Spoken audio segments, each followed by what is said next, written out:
Hello student, today we are going to study 12th science math first chapter number 3, that is trigonometric function. In this chapter याच्या अगोदर आपण बघितलं आहे sine rule आपण study केलेला आहे. आज आपण बघणार आहोत कोसाइन रूल. कोसाइन रूलमध्ये आपल्याला 3 इक्वेशन्स दिलेत आणि हे 3 इक्वेशन्स आपल्याला प्रूव्ह करायचे आहेत. First equation is a square is equal to b square plus c square minus 2bc cos a. b square is equal to c square plus a square minus 2ca cos b, and third one is c square is equal to a square plus b square minus 2ab cos c. तर हे आपल्याला अशा पद्धतीने prove करायचे आहेत. So त्या अगोदर आपण काय करूया, एक ट्रायंगल ड्रॉ करून घेऊया. हा ट्रायंगल ड्रॉ करताना आपण ट्रायंगलचा जो ए पॉईंट आहे हा ए पॉईंट आपण घेणार आहोत ओरिजिनला, आणि याच्यामध्ये असणारी ही जी साईड ए बी जी आहे ही घेणार आहोत पॉझिटिव्ह एक्स ॲक्सिस डायरेक्शननी. ए पॉईंट आपण घेतला आहे ओरिजिनला आणि ए बी साईड घेणार आहोत पॉझिटिव्ह एक्स ॲक्सिस डायरेक्शननी. सो आपण इथं जर बघितलं तर ह्या ए बीला परपेंडिक्युलर जी लाईन मिळते that line is why axis. ती लाईन कुठली मिळाली, वाय ॲक्सिस लाईन मिळाली. आता आपण ह्या ए बी सीचे कोऑर्डिनेट आपण लिहून घेऊया. इथं जर बघितलं तर ए ओरिजिनला आहे, सो याचे कोऑर्डिनेट किती येतात, 0 0. बी पॉईंट जो आहे, बी पॉईंट हा जो आहे हा एक्स ॲक्सिसवर आहे, सो याचा एक्स कोऑर्डिनेट येतो आहे सी आणि वाय कोऑर्डिनेट येतो आहे 0, कारण हा एक्स ॲक्सिसवर आहे. आणि आपल्याला माहीत आहे एक्स ॲक्सिसवरचा कुठलाही पॉईंट असेल तर त्याचा वाय कोऑर्डिनेट हा किती असतो, 0. आणि नेक्स्ट वन हा सी पॉईंट दिला आहे, याची कोऑर्डिनेट दिले आहे B cos A and B sine A. ह्या अँगलनुसार आपण ते कॅल्क्युलेट केलेले आहेत. ओके, तर आता आपल्याला याच्यावरून प्रूव्ह करायचं आहे. फर्स्ट आपल्याला प्रूव्ह करायचं आहे this A square is equal to B square plus C square minus 2bc cos A. ही टर्म आपल्याला प्रूव्ह करायची. त्याच्यासाठी आपण first we consider the L H S. Now L H S is equal to A square and we know the value of A square. काय आहे A स्क्वेअरची value, A square म्हणजेच value of this B C square. A square किती मिळतो आहे आपल्याला, बी C square. आणि आपल्याला हा बीचे कोऑर्डिनेट माहीत आहे, सीचे कोऑर्डिनेट माहीत आहेत, त्यामुळे आपण ह्या बी सीची व्हॅल्यू आपण कॅल्क्युलेट करू शकतो बाय डिस्टन्स फॉर्म्युला. मग डिस्टन्स फॉर्म्युल्यामध्ये कशा पद्धतीने व्हॅल्यू कॅल्क्युलेट करतो आपण, तर ह्याचे जे एक्स कोऑर्डिनेट आहे त्यांचं सबट्रॅक्शन आणि स्क्वेअर करतो आहे, प्लस वाय कोऑर्डिनेटचं सबट्रॅक्शन आणि square. So first we calculate that. याचं एक्स कोऑर्डिनेट आहे C, that is C minus B cos A bracket square plus 0 minus B sine A bracket square. आता स्क्वेअरिंग करूया आपण दोन्ही बाजूना. C square minus 2bc cos A plus B square cos square A plus 0 0 as it is, 0ची value येत नाही, minus B sine ए याचा square येतो आहे plus B square sine square A. Okay, याला थोडं सिम्प्लिफाय करून घेऊया आपण. C square minus 2bc cos A plus ह्या दोन्ही टर्ममधून आपण काय करूया, बी स्क्वेअर कॉमन काढूया. आतमध्ये आपल्याला मिळतं आहे cos square A plus sine square A. And we know the value of cos square A plus sine square A, that is 1. c square minus 2bc cos a plus b square, and this value is 1. So we get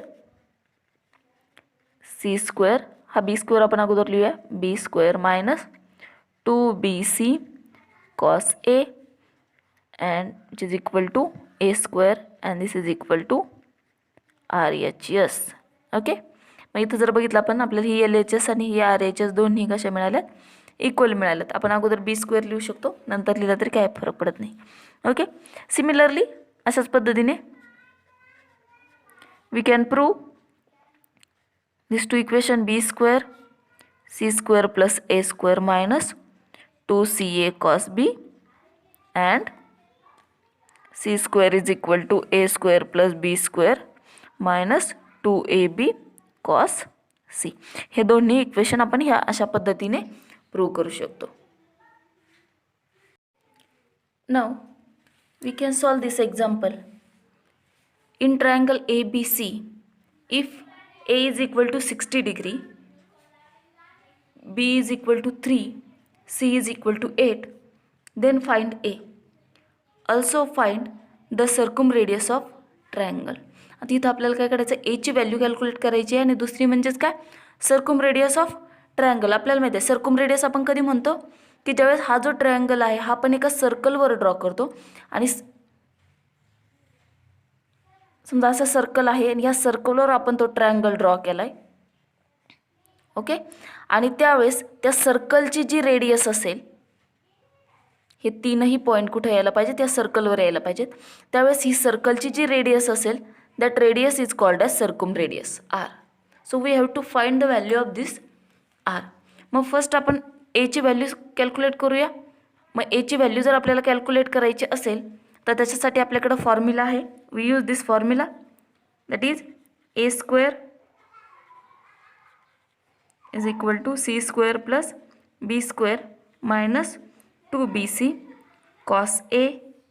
आणि याच्यामध्ये आपण value substitute करूया. आता C स्क्वेअरची value किती आहे, C स्क्वेअरची value that is C is equal to 8 square plus B is equal to 3 square minus 2 into 8 into 3 cos of A, that is A is 60 degree. Okay, ह्याला solve करूया आपण. दिस is 64 plus 9 minus यांचं किती multiplication होतं, 8 2 जार 16, 16 3 जार 48 into cos 60. Cos 60ची value किती आहे, that is 1/2. Therefore 2 1s are 2, 2 2s are 4 and 2 4s are 8. Okay, मग ह्याची टोटल मिळते आपल्याला, that is 73 minus 24 which is equal to 49, that is a square is equal to 49, therefore a is equal to 7. Okay, अशा पद्धतीने आपण a ची value आपण calculate केली आहे. आता आपल्याला व्हॅल्यू कॅल्क्युलेट करायची आहे, that is circumradius of triangle. Okay, मग सर्कमरेडियसची व्हॅल्यू कॅल्क्युलेट करण्यासाठी आपण यूज करणार आहोत फॉर्म्युला साइन रूल.